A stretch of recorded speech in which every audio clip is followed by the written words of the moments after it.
probably city approval. Okay, I will call the meeting to order. I would like to begin by acknowledging we are in Treaty 1 territory and the traditional homelands of the Métis Nation. My name is Neil Harden. I am chairing today's panel. With me is Marcel Larondo to my left, and to my far left is Sandy Tapper. The assessor today is Merrick Froelich, and the secretary is Kelsey Huss. We will be hearing applications for revision of the assessment rule in accordance with the Municipal Assessment Act. The matters for which revision is requested have been described in each application, and we will limit discussion to those matters. The statements that the applicants or the assessor make at this hearing are sworn testimony, and anyone speaking to the matters must be sworn in. Be advised that comparisons of assessments of properties are not considered evidence of market value by the board. The board is appointed annually by council and is independent of it in the city administration. It makes its decisions on the basis of the evidence provided at this hearing and issues a written order that will be mailed to all parties as soon as possible. Please note that the board's decisions with respect to an application may be appealed to the Manitoba Municipal Board if the matter pertains to assessed value or classification, or to the Court of Queen's Bench if the matter pertains to the application of exemptions from taxation. Should you wish to appeal, information on how to do so will be included with the board's order. With respect to the hearing process, I will confirm the matters to be addressed with each applicant following a swearing in. We will then have the assessor's testimony followed by questions the applicant may have, and then the applicant's testimony followed by questions. Each side will have an opportunity to summarize if they wish. Once all the evidence about an application has been brought forward, the applicant may leave. The process will repeat for each item on the docket today. The session will close after all the applications have been heard, and the board will deliberate in private and make its decisions. You will receive the order by registered mail as soon as possible. As information, all public hearings are live streamed, recorded, and will be part of the public record. So can you do the swearing? Really? Usually it's me that does that. Please state your full name. Merrick Froelich. And do you swear that the evidence you'll present is the truth, the whole truth, and nothing but the truth so help you God? Yes, I do. Please state your full name. Chinchindro. And do you swear that the evidence you'll present is the truth, the whole truth, and nothing but the truth so help you God? I do. Please state your full name. And do you affirm that the evidence you'll present is the truth, the whole truth, and nothing but the truth? Please state your full name. And do you swear that the evidence you'll present is the truth, the whole truth, and nothing but the truth so help you God? All right, so we will jig the order a little bit and go on to start with 260 Goulet. So you may. You never told me that. I Oh, never heard why that. would we tell you that? Well, I don't know. Curveball. Holy smokes. See, that's a twist in the plot already. Twist in the plot indeed. Okay. For the first property, we are seeking a non-compliance. So I do plan to make a recommendation, or how would you like me to proceed You with want this? to go up first? Yep. So what we're looking at here, so if you look at page 2 of my document, this property was heard on February 9th, 2018. Owner and taxable party Snowcat Property Holdings Limited. The property in question was 260 Goulet. Roll number 0609306860. We had the order that had followed, that the request for the assessor for application 53.3 and 54.3.2 of the Municipal Assessment Act be allowed. In rendering its decision, the panel placed the burden of proof on the applicant and directs the following revision as per section 53, subsection 3. The panel finds that 54.3.2 provides that the decision will take place in 2019, the year following the year to which the application relates. That the 2018 realty assessment be changed, and directs the following revision of the market value as for the subject by disgracing the property, by disgracing the total 2018 realty assessment to bring it in line with market values as follows. Assessment was cut from $1.4416,000 to $670,000, and it was based on the applicant's net operating income and capitalization rate of 6.75% plus adjustments. Page 5 consists of the first letter that we sent out. Took place on April 8th, asking for income and expense mailer information to be filled out. Income and expense mailer information is mandatory for us to create assessment roles and to create the business assessment role. Page 5 consists of the first letter. Page 6 shows the copy of the income and expense mailer that was sent out with the due date showing April 29th, 2016. Page 7 shows another page similar to the last one. Page 8 shows the second letter that was sent out, which was registered mail confirming that the property owner received it. Tracking number was LP 491-586-938CA.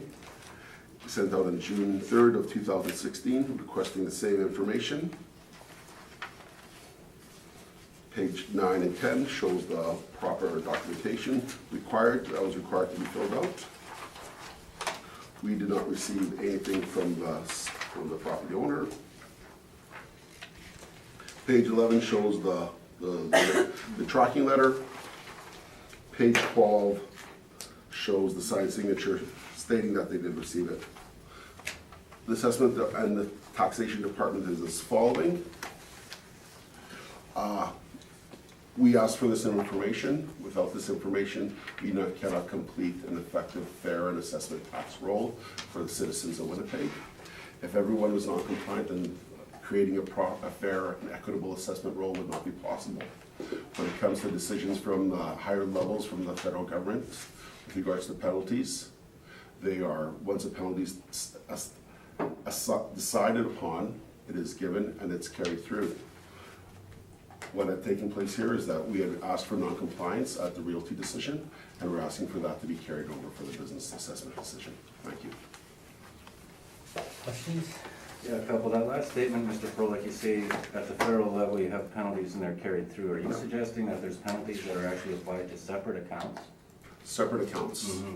In terms of, what do you mean by separate accounts? That's what I'm asking. I'm not sure. Well, okay, so there's a penalty that had taken place with regards to non-compliance. Yes. The penalty that had taken place for this, for the property owner is non-compliance. Right. Penalty taking We place. can agree on that. We can agree on So that. 2018, there was a penalty assigned for the 2018 roll. Yeah. We require the same documentation to create the business assessment roll as we need to require the realty assessment roll, which is why we're asking for the penalty for a business assessment today. Okay, so let's go through that in stages here then, if we could. Page 1 then, we can agree that the occupant that has been assessed for this business assessment is Sobeys Atlantic Fuel Company? Yes. And we can agree then, going through this sort of page by page, we can agree on pages 2 and 3. The board revision heard the 2018 realty deal, and we can agree that the penalty was sought by the department and fully applied by this board in connection with that appeal, correct? That's correct. Okay. So then if we turn to page 5, and I want to commend you, Mr. Froelich, because you redacted the user ID, and I appreciate that courtesy because it often doesn't happen, so thank you for doing that. Sometimes I miss the total fluke. I do appreciate it. So on page 5, we can agree that the questionnaire that the department sent out was to Snowcat Property Holdings and Sellers, correct? That's correct. And it related to roll number 06093068600, that's shown on that notice. Yep. Similarly, on page 8, where you also redacted the user ID, the same thing, this is the registered letter, but it's again sent to Snowcat using that same realty roll number, correct? Yep. Okay. Now, the roll number 43658, that is the business assessment roll number? 43658, yes. Okay. And are you aware, and if you don't know, that's fine, because I'll be sending in evidence, but are you aware as to where the 2018 business assessment notice for this premise was sent to? No, I do not. Okay. Thanks, Mr. Chairman, those are my questions. Okay, Sandy, any questions?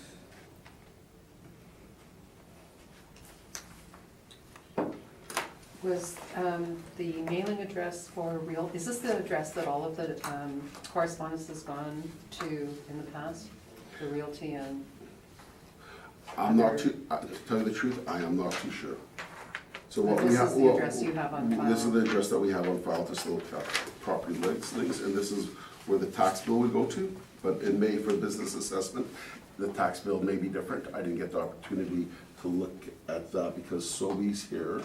I'm looking at it. It said, so based on what Carrie has provided us, it's 2 different addresses.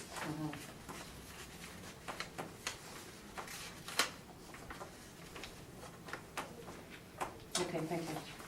Marcel? On your page 8, your request for property sale and income expense information, did they forward you the sale information? The sale information, there was sale information on this property, yes, it was. Yeah, That was forwarded to you, correct? that was forwarded to me. It's in our system. I don't have it here though. In that sale information, it gave you the new address for mailing? That could be the case. Because the larger component of this is the Safeway store. This is a smaller component of it. So I didn't look at details of the sale of the property. Okay, I've got no further questions. Okay, this is owner occupied. Yes, it is. So you would agree with me that the owner occupied properties, the income portion of the statement is of no value? Of no value, just for expense purposes, yes. Okay, so expense purposes, the expenses would go just to, not directly into the valuation of the property as it does in real estate, or can do in real estate, but just going into the overall city average. It would go into, we use all the data that's used for expenses to create our shortfall rates, to create the model, yes. Okay, and the city is only applying, requesting penalties for owner occupied For owner occupied? properties? For owner occupied properties, that's correct. So rental properties then are not subject to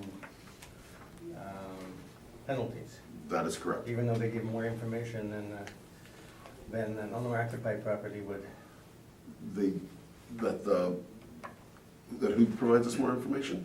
A rental property would provide income information, which would be of more value to Oh. the city than. Yep. So But isn't there a fundamental disconnect there?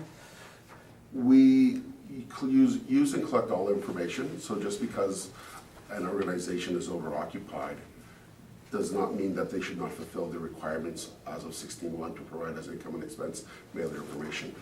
Okay, I will turn to 16.1. 16.1 says, an assessor may request to the person, provide the assessor information or documentations to relate or might relate to, or that might affect the value of the property. So that's how it reads, it refers to the value of the property. Yes. Okay, and value is given in the definition. Mhm.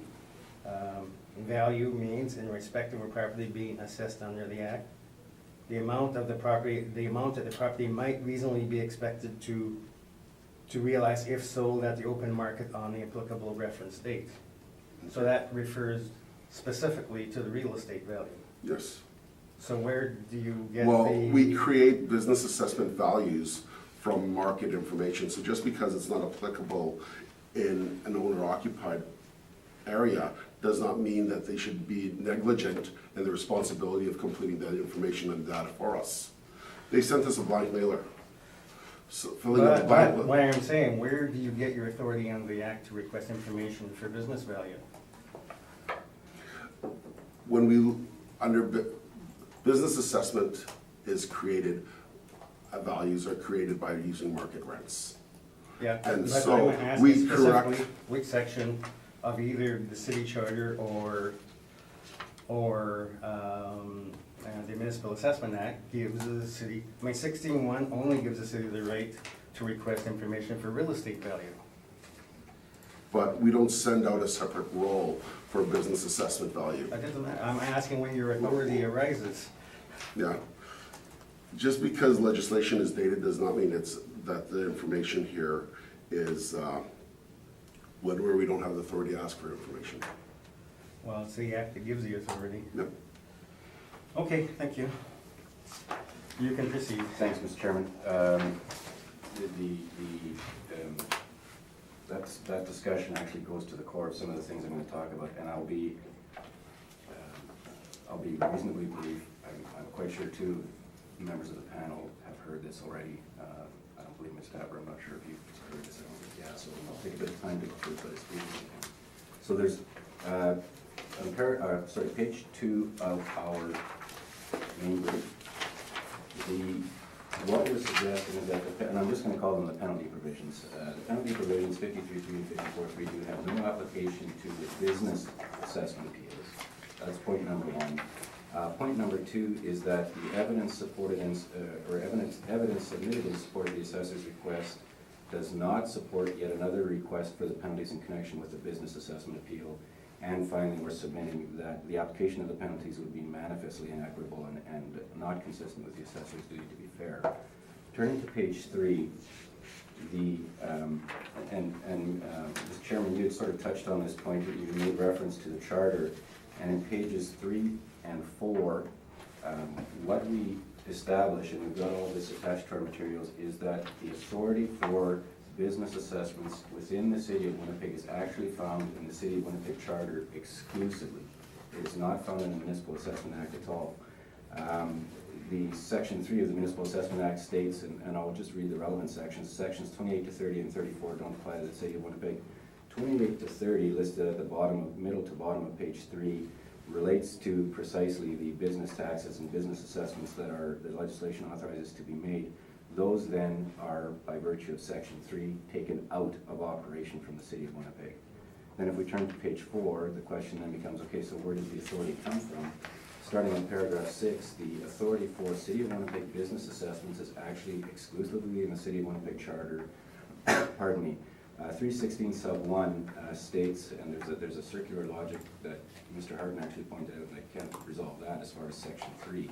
But the key for us is that the provisions of the Municipal Assessment Act except subsections 17, 15, and 16 of that act apply to business assessments in the city.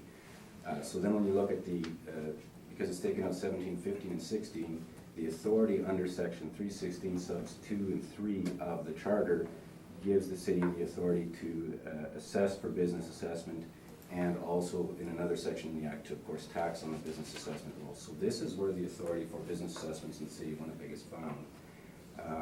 Turning to page 5, we have some provisions in the Charter that talk about annual rental value and how it should be established. 318 sub 2 basically establishes that annual rental value should be equally assessed at fair annual rental value based on general and rents being paid for similar premises. And 318 sub 3 is really the equity section. It states that the ARV should be fixed according to the value in any reasonable manner that is fair and just to all other registered owners or occupiers. 319 does not apply to the case of bars, so we won't talk about those. On paragraph 7, if you recall earlier, the Charter expressly excluded 17 sub 15 and 17 sub 16. So at the bottom of page 5, 17, 15, and 16 are listed. And this, again, under the Municipal Assessment Act, talks about the assessor making business assessments and determining annual rental values. So those are specifically pulled out of or accepted from the City of Winnipeg, and in their stead, it's sections 316 and 318 of the Charter that apply to the City of Winnipeg. So what you'll note, and I'm on page 6 now, what you'll note is that there's no provision in the Charter for the application of the penalties in connection with business assessments. And I'll be very blunt, we actually, Mr. Froelich has correctly pointed out, and we're not disputing that, for the realty assessment, the penalty was sought and requested, and in fact, for the realty assessment, the penalty wasn't even disputed. The city sought it, and on the facts, they sought it correctly so, and the penalty's been applied. So to apply it for a second time is under a completely separate business assessment account is where we have the issue. So there's no provision in the Charter for requesting the penalties. And then paragraph 9, and Mr. Chairman, this gets to some of the comments you had. Paragraph 9 talks about the request for information under section 16 sub 1, which includes that term value, and value is listed at the top of page 7, but it's exactly what was read out earlier. Value means the amount that the property might reasonably be expected to realize if sold in the open market on the applicable reference date by a willing seller to a willing buyer. That, of course, relates directly, obviously, to the realty assessment and was in fact the request that was made in connection with the realty assessment, but indicates there's no application for business assessments. Now, the other interesting point, 54.3 sub 2 at the bottom of page 6, that also talks about assessed value, which assessed value, this is the penalty provision, and assessed value is defined as the value determined by an assessment under Part 5 or is revised on an application under Part 8. And recall that 17 sub 15 and 16, which have been removed or expressly excluded from the City of Winnipeg, that is the entirety of the business assessment sections under Part 5. So essentially, Part 5 is removed from the City of Winnipeg business assessments, and again in their place, it's the charter that provides the authority, and again with the charter, no provision to ask for the penalties. So we're suggesting that based on this legislative scheme, and I'm on page 7 now, that the authority to order a deferral in these circumstances is simply not there under the legislation, and if it were to be, if it is the intent of the legislature to allow these kind of requests for the business assessment, a provision in the charter would need to be added, and it's simply not there at this time. Now, the second point, in our opinion, and this is at the bottom half of page 7, there has been in fact no request. Even if one were to look further, there's been no request for information in connection with the business assessment. If you recall my questions of Mr. Froelich, I'd asked him about the mailing address and the entity assessed for business assessment relative to the mailing address and the roll number under which the request was made.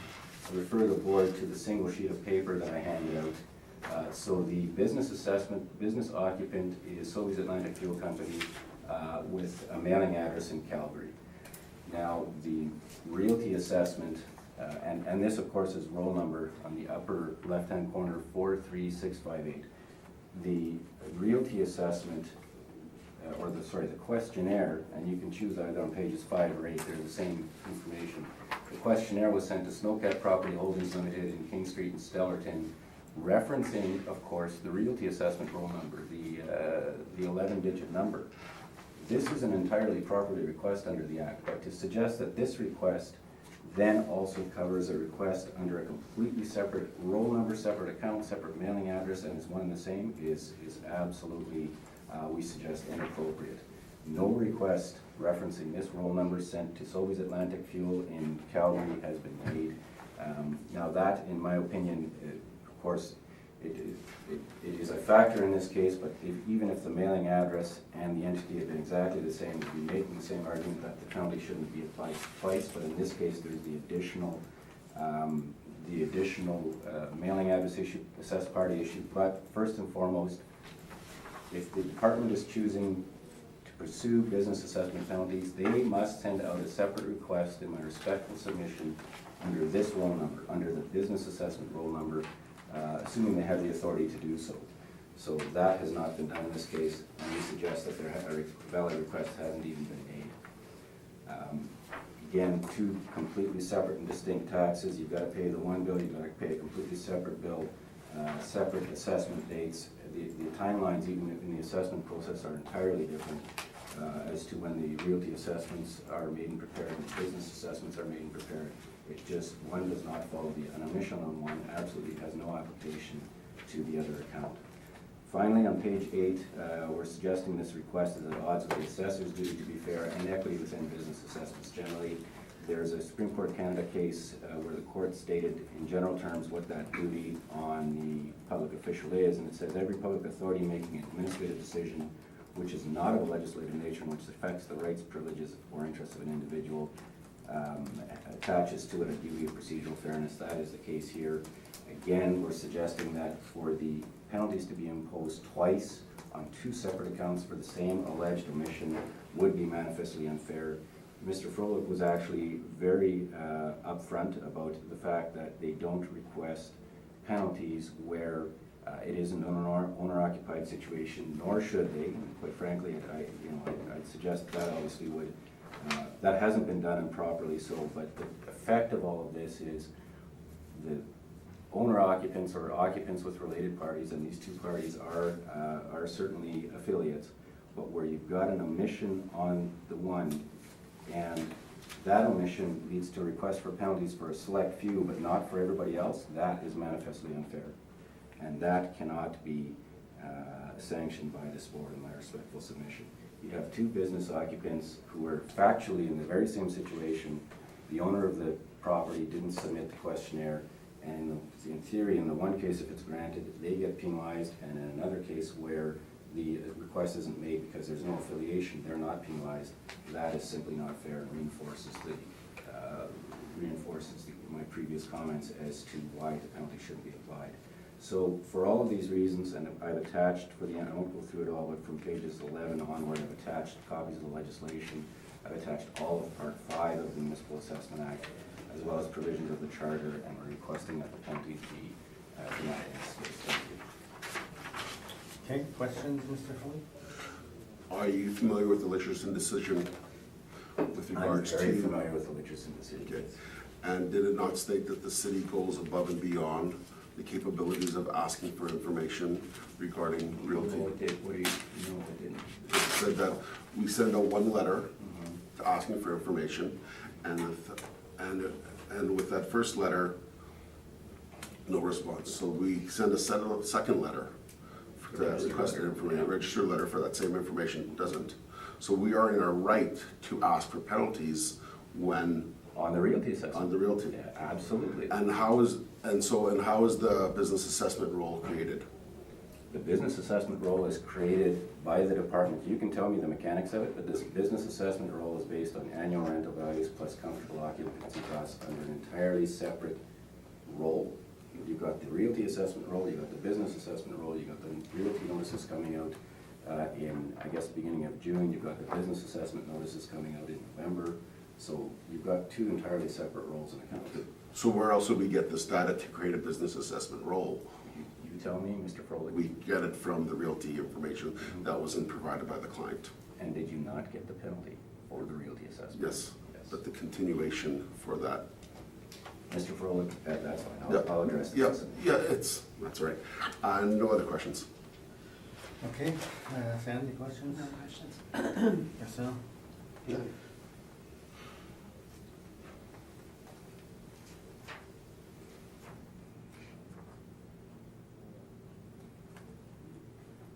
Okay, I have no questions. So we'll take, did you want a summation on the co-op? No. Okay.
Okay, welcome back. We are going to deny the request for non-cooperation. It's not clear that there is a legal basis in the act for that, and we accept Mr. Reiner's. That's fine. Thank you, Mr. Chairman.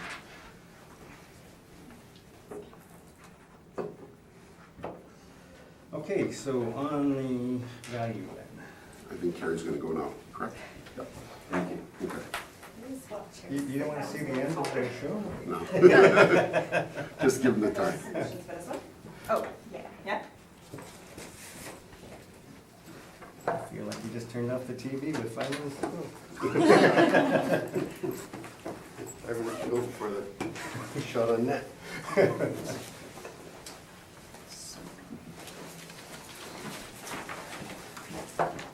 If you're here.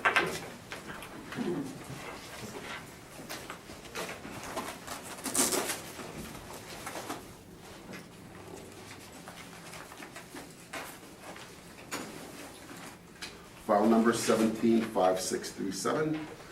Address is 260 Goulet. Business ID number is 43658.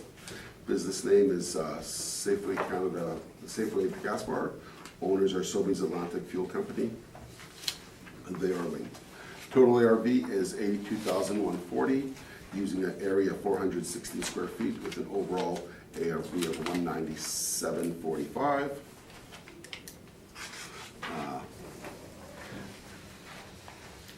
I'd like to make a recommendation to reduce the assessed value from 82,140 to 62,940.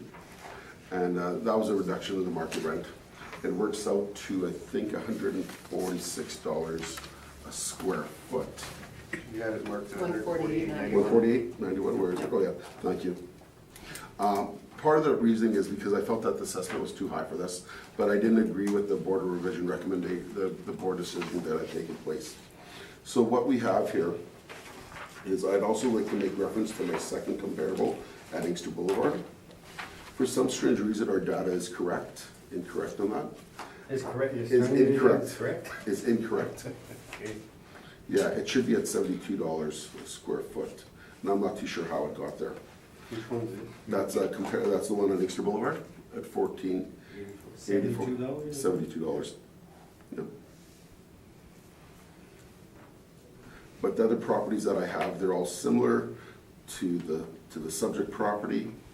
We got a reported area of 364 square feet using $151. We got a property on Kenniston Boulevard, 364 square feet, $151. 1070 Henderson Highway, $177, 580 square feet. And the Ness property at 1619 Ness, 5 years, 112 square feet, using $160.71. Based on those numbers, I felt more comfortable with the recommendation of the 62,900. What had happened at the board decision for 260 Goulet is the board decided that the fair value was $72 per square foot. I felt that was not consistent with market data that we've collected, because a lot of these rent comparables are pad leases, and the pad leases are divided by the square footage to come up with the market rent, plus we had values for pumps on the realty side of things. I feel more comfortable with the value that I presented today, and which is why I'm not agreeing with the board decision that had taken place. That concludes my formal presentation. Okay, questions, Amy? Just a couple. So for 3 of your leases, there's one that started in 2009, 2003, 1985. These are all much older than the reference date, correct? That is correct. And the last property on Ness is the reported area, and I mean, again, these are all really small areas, but it's much smaller than Yep. even the small. Okay, that's all. Okay, Marcel, any questions? You said you disagreed with the board order. No. Did the city appeal it? No, the reason why we didn't appeal it because it wouldn't be cost effective for taxpayers' dollars to take the time and effort to appeal it at the municipal level, because it would only be for 1 year of the cycle. Because we were granted non-compliance for 2018, it only consisted of a 1 year penalty for 2019, and wouldn't be cost effective for us to appeal it at the municipal board. You're saying you're just gonna bring it back up to the full number for the next year? Definitely, unequivocally.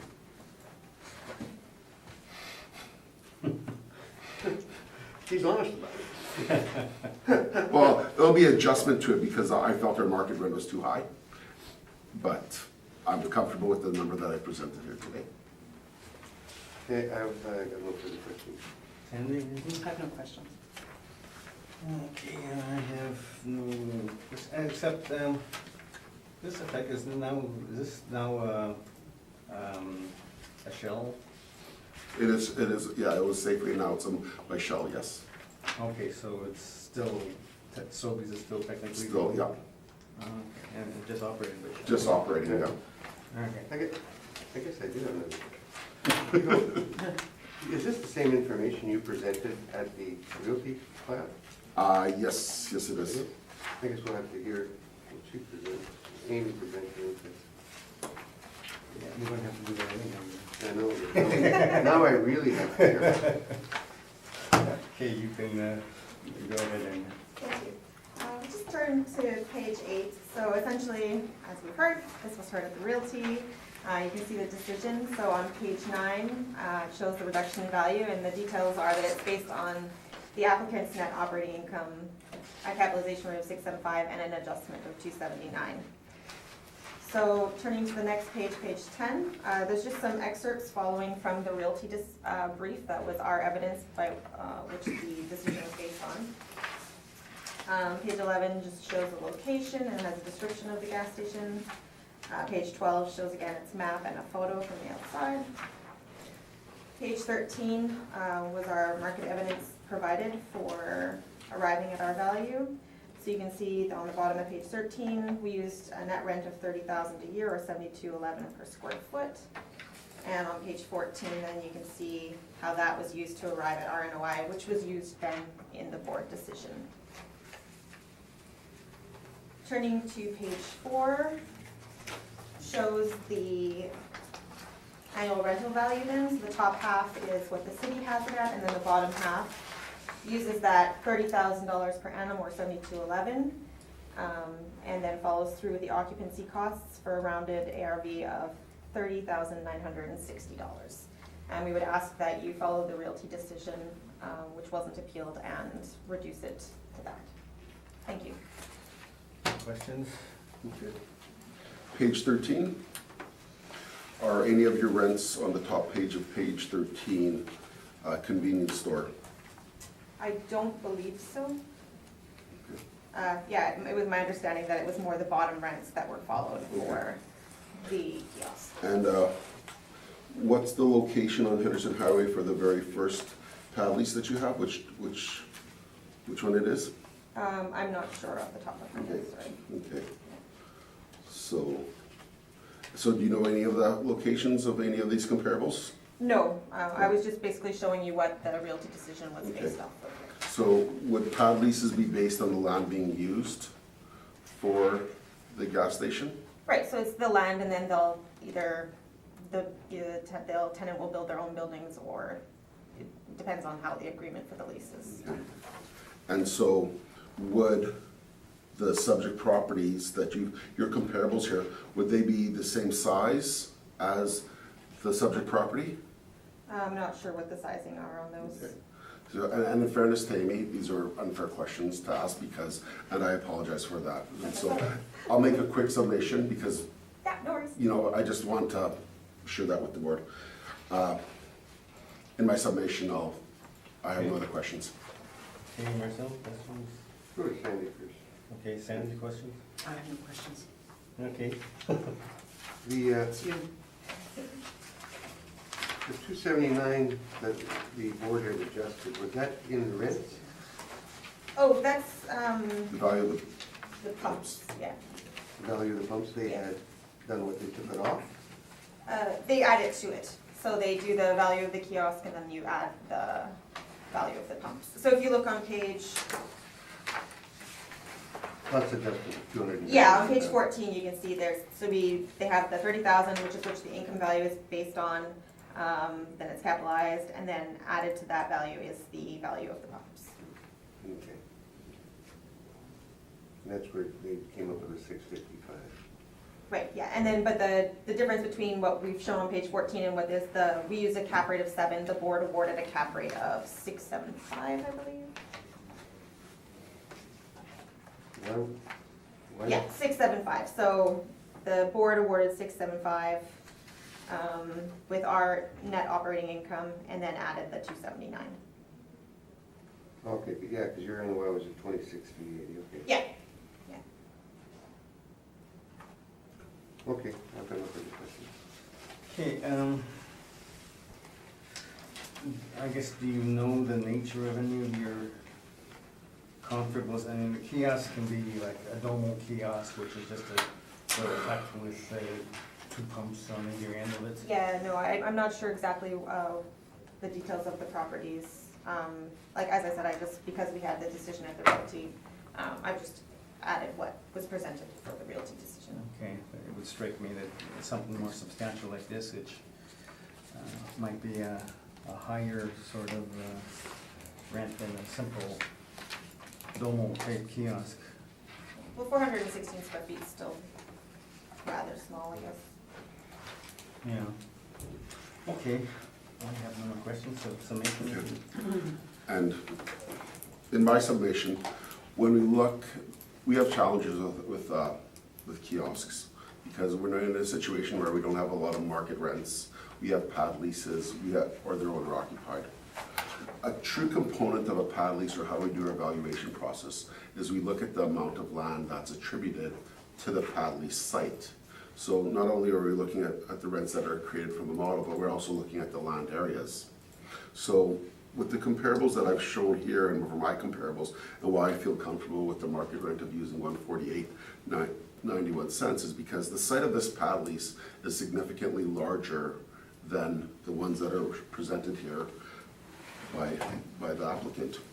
And I don't know this for a fact, but I'm pretty confident one, or if not both of these Henderson properties are the domos, okay? If you're familiar with the Henderson Highway domos, those leases are actually quite small. Those land areas that are used for that pad lease are smaller areas. So the one which is right just north of Layton, in between Northdale Shopping Center, that domo is a small amount of space. Similarly, if it's the other one on Henderson Highway, that is another small space. So the smaller land areas have the smaller rents. Both of those land areas are smaller than what's presented here for the application, which is why I don't agree with the decision. If you're familiar with the Academy Road property, the pad lease there of $24,000, that is a very small pad lease. That is right in front of the 7-Eleven, right on Niagara. Very small space. So the reason why this $30,000, this $24,000 for that space is because it's not reflective of the land area. I don't know which one of the other one Portage is, but I know for the fact comparable number 2, which is the Lila Domo, is a very small area as well, because they have a couple cups. They don't have the land. They don't have the land mass that we have. That I have. You know, I apologize because it's a business assessment brief. But when I create the, what I'm looking for is just bear with me here for 1 sec, because I do have it here.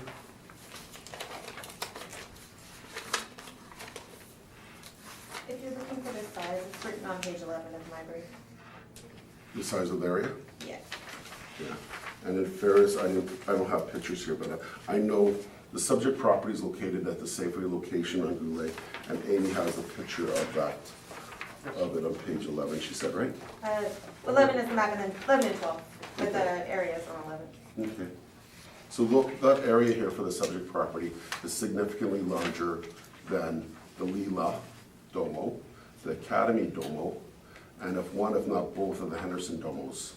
So when we look at pad leases and evaluation process, also a component of it is land, and which is why I made the recommendation of $146, because the land area is significantly higher than the pad leases that are shown as comparables at the hearing. Thank you. Summation? Yes, thank you. I provided what was provided at the realty. Obviously, that went through a full hearing. The full brief would have had more information. I just provided excerpts just to show how the realty decision was based. And the realty decision, which was not appealed further for whatever reason, was based on the evidence that we provided. And typically, the business assessment follows what happened in the realty. We also noticed that in the comparables that the city gave, a bunch of them are older, and for one of them, there was a mistake and the rent was $72 a square foot, which is 7212 is what we've applied here. So I don't think that it's an unreasonable value, and we would ask that the board continue to follow the realty decision and grant the reduction of investment. Actually, there's one other comment that I failed to mention. The market rent that was awarded at the board of decision level will mean that this property is now exempt with the small business tax credit, and a large multinational corporation should be paying the fair pair of taxes towards the I'm just saying. Even McDonald's half the time are under the exemption. But they're not a multinational. Yeah, exactly. I think you're intergalactic, aren't you? They're heading for Mars. Okay, thank you.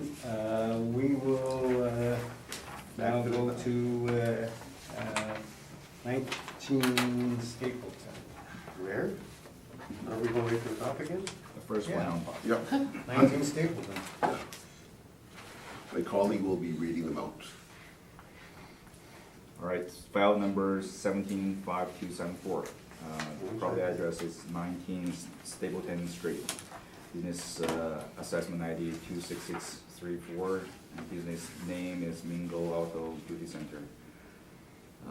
The total ARV is 44,700. Total area is 3,960. The overall ARV per square foot is $11.29. We have a recommendation to change the business assessment value to 36,720, just to match the 2018 realty decision. Okay. Accepted. Accept the rec, okay. This was, Stapleton, 19 Stapleton. Go on to Archibald, 650 Archibald. Okay, file number 175499. The address is 650 Archibald Street. Business assessment ID 34899. The business owner is Red River Cooperative Limited. Total ARV is 88,920, and the total ARV is the total area of our premises 3,636 square feet, and overall ARV is $24.46. There's two aspects of this property. One's the kiosk, the other one is car wash. The recommendation we have is to confirm the market rent as per the 2018 realty decision. Okay, Just to make it easy, we're also just asking for confirmation. We appealed the realty decision further, so we'll just. so you just have to put 4 in on this?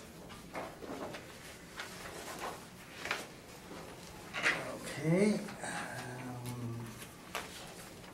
2146. I think next hearing, I'm either gonna have to bring my glasses or we're gonna have to get this in 12-point font. 2146 on I'll here. try this. Oh, I'll clean them for you first. here, try this. I think they might look good on you. Are they, oh yeah? Are they reader What do glasses? you think? Oh, yes, they're good, yeah. They were on sale at Costco this week, just to let everyone know. Hi. You'll notice 3 new pairs. Yep, I got 3 new pairs. Hopefully I'm just starting, so hopefully they stay at the 1.25 magnification. No, I just had them in my other coat, and today I brought. Which one are we going to now? 2146 St. Okay, Mary's. now let me know that. All right, file number 175529. The address is 2146 Mary's Road.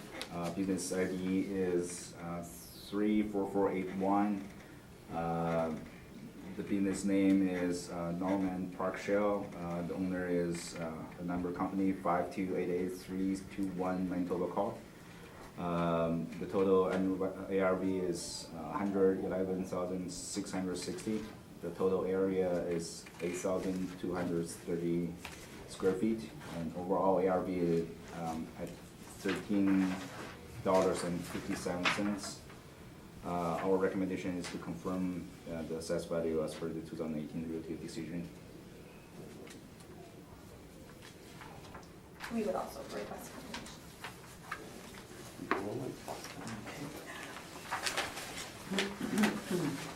And 140 downtown, 1621. So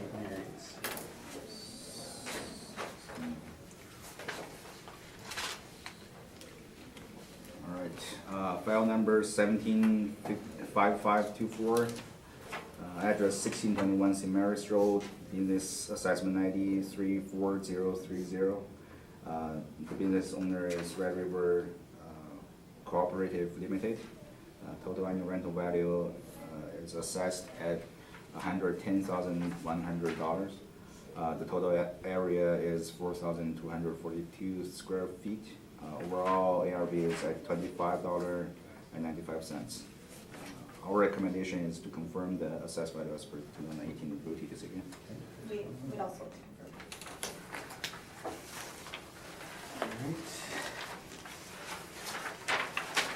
963 Duke.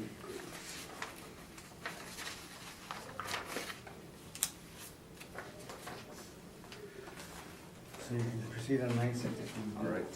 File number 175349, address 963 Goggle Road.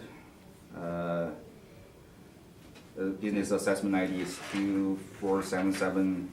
Owner is J Transport Limited. Total ARV is 179,460. Total area is 13,168 square feet. Overall ARV is $13.63. Our recommendation is to reduce the business assessments as per the 2018 Realty decision. Okay. And accept. Okay, recommendation accepted. 196. File number 175523. The business address is not 190 St. Anne's Road. The business assessment ID is 29063. Owner is still Red River Cooperative Limited. Total annual rental value is $76,740. Total area is 724 square feet. Overall ARV is $28.17. Still, we have the recommendation to reduce the business assessment value as per 2018 Realty decision. To confirm, you mean? You said to reduce. Oh, sorry, to confirm. Okay. Accept. Yeah, well, we would also like confirmation. Yeah. I gotta fight this one. I gotta fight this one. 145 Warman. Yeah.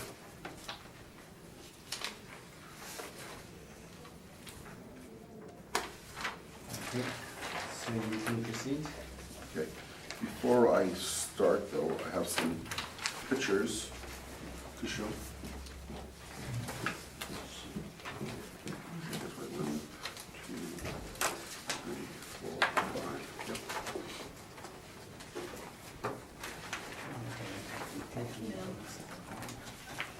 You need to go through these people. Mine are good? Oh, good. I don't need them. You don't need them? Not right now. Oh. I just wear them for fashion. Oh, I'm okay. You do it here, it works. I got a pair of. Put a more masculine.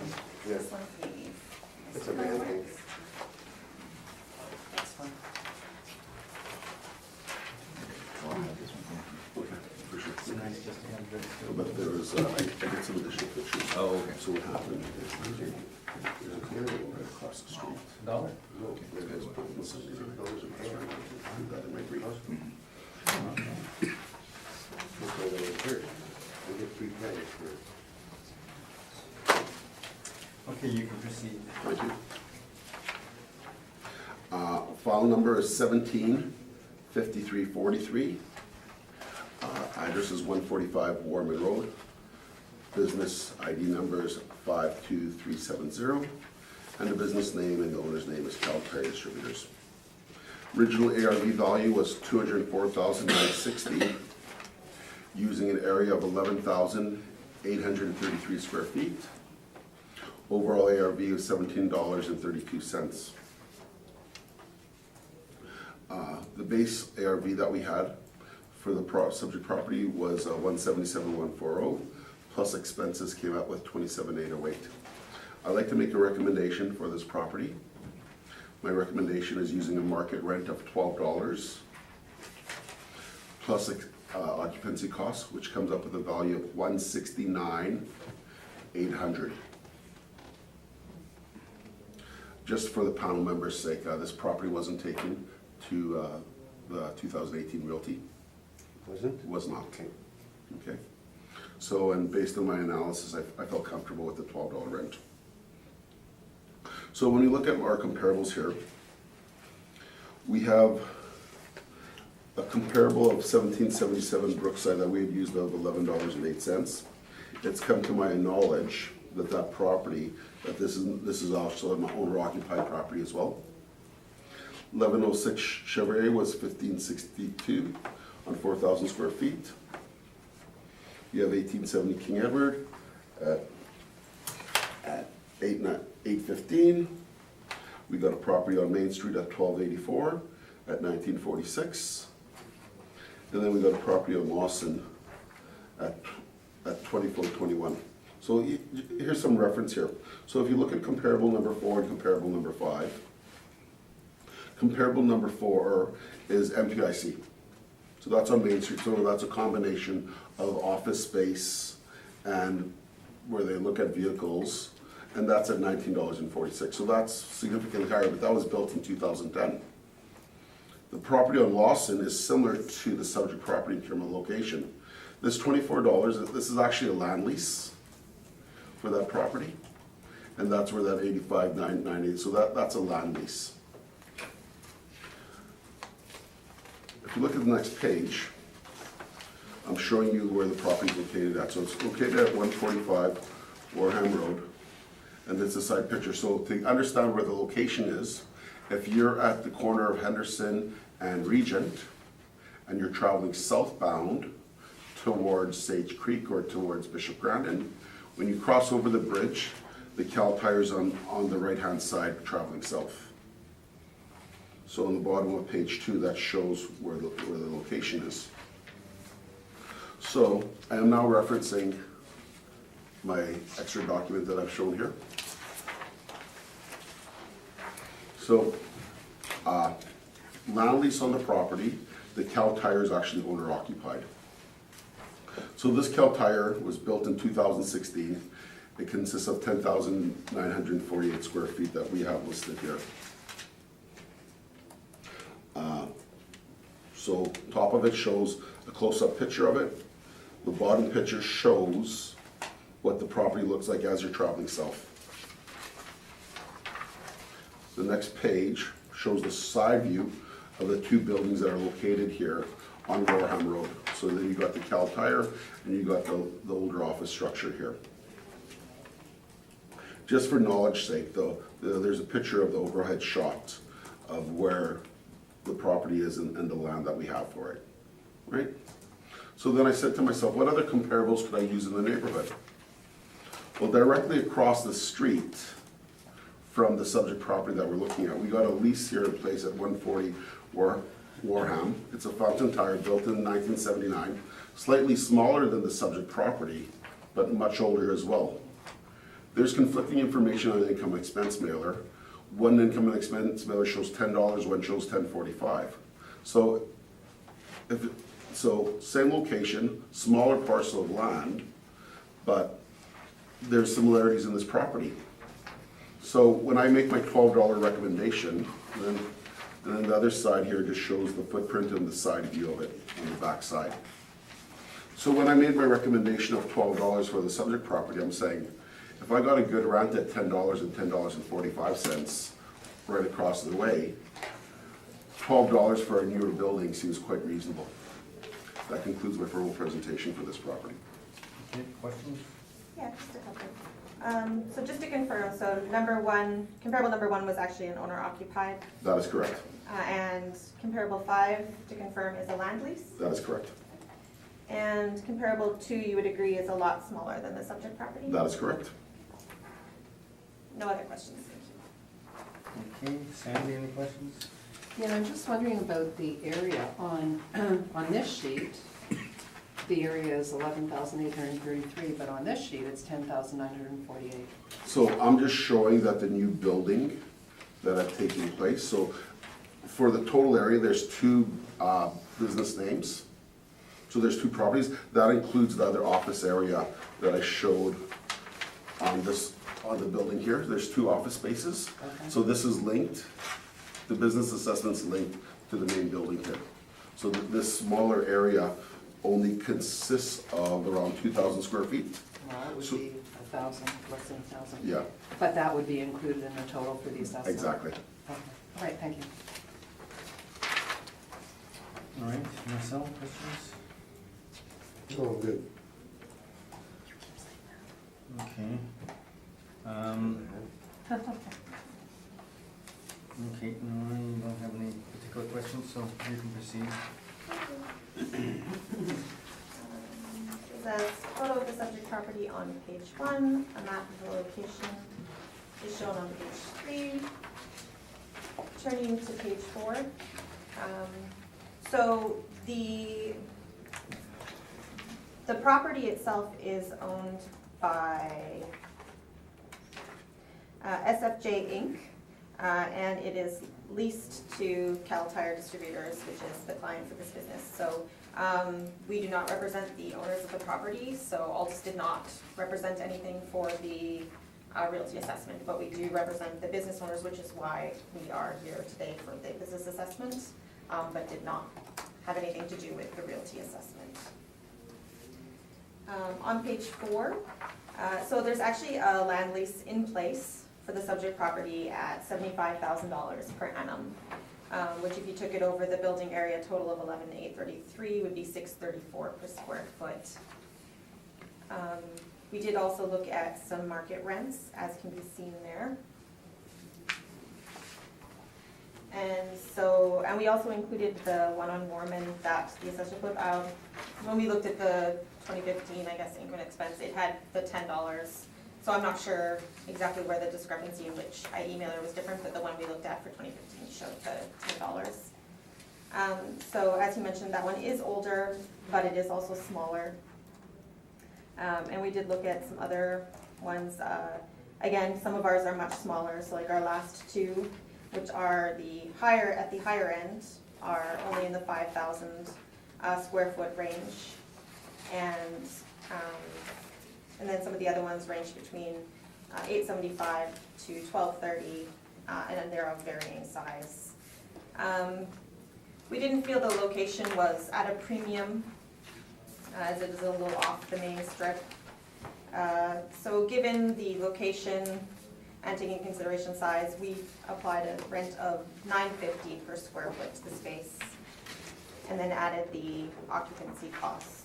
So on the next page, you can see our valuation spreadsheet. So the top portion shows what it's currently assessed at, and then the bottom portion shows the estimated base rent of $950 and the occupancy costs for a rounded market value, rounded annual rental value of $140,220. And just to point out that, even the assessor in this case used a pad lease as one of his comparables. The pad lease here is at $75,000 per annum, so we have, gone up considerably from even what the pad lease is for this location, and we do feel that $950 is a fair rent. Thank you. Okay, questions, Mr. Philip?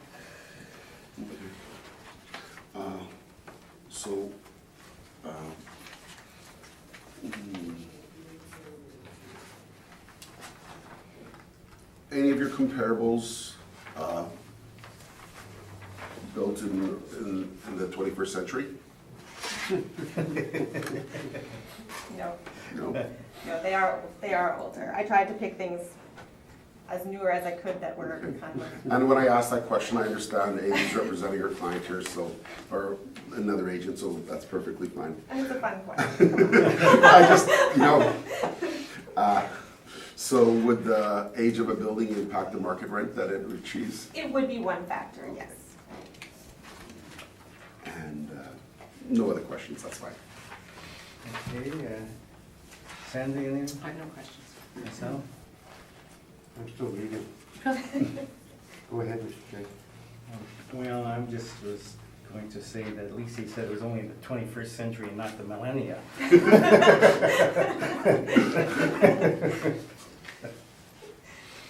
Okay, so So I have no questions, so back to you, Marcel, anything? So the pad site was $75,000 per annum. That's correct. And by the time you add everything in, it comes out to $82,687. I think, yeah, with the, if that's what it says. I highlighted it. Oh, that's in the next term, yeah. So there's the 3 different terms during the lease, so it'll be step-ups.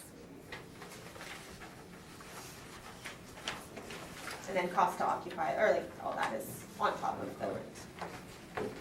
And that's what brought it up to the $9 and, No, the $950 was just, I looked at market rents as well and decided that $950 was probably more reasonable than 6 something for the site. okay, I'm good. Okay, thank you for that. We are left with some more work to do. That was, The next 2 are easy. Yep. 1123 Gateway.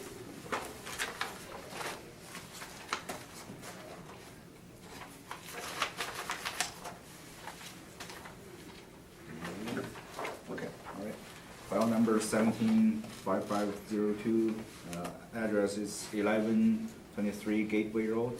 Business assessment ID 35713, owner is Red River Cooperative Limited. We have recommendation to reduce the value to match the 2018 realty decisions. Accept. Okay.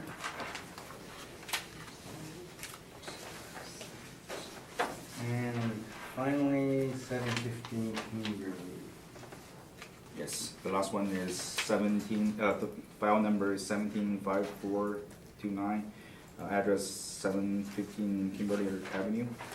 The business assessment ID is 457, owner is Gateway Auto Body Limited. Total annual rental value is $139,020. Total area is 10,024 square feet. Total ARV, overall ARV is $13.87. We have a recommendation to reduce the business assessment value to match the 2018 realty decision. Okay, what was that value? It should be read in. $113,760. Okay. Okay.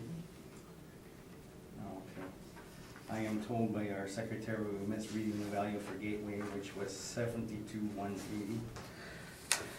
Oh, 72,180? Yeah, For Gateway. for Gateway. oh, the last one, no. Yeah. Okay, Oh. sorry. I didn't know his, sorry. Okay, so. Accepted. Accepted. we're gonna do it for everybody that's watching today. I think there's all of 2 people, so. Yeah, yeah. Well, we know who's really paying attention here.